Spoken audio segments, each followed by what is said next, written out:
की वाचा म्हणजे ही जी भूमिका शेतकऱ्याप्रती अनास्था या सरकारची आहे तेच कृषी मंत्र्याच्या सभागृहामध्ये रमी खेळताना दिसत आहे.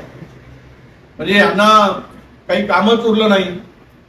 मला वाटतं की भाजपवाल्यांनी यांना रिकाम केवळ नावालाच मंत्री करून ठेवलं आहे किंवा हे यांना कुठला अधिकारच नाही असं असावं आणि अधिकार असेल तर मग यांना करायची काही इच्छा नसेल.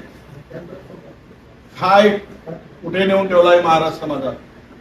असे जर चड्डी बनियान वाले मंत्री, लुंगी बनियान वाले मंत्री, टावेल बनियान वाले मंत्री, रमी खेळणारे मंत्री, गुंडांना सोबत घेणारे आमदार, काय चाललाय महाराष्ट्रात.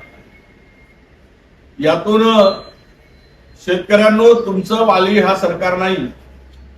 शेतकऱ्यांनो तुमचं तुम्ही आता बघा. हे बेईमान लोक सत्तेमध्ये बसले आहेत आणि यांना तुमच्याशी काही देणं घेणं राहिलेलं नाही.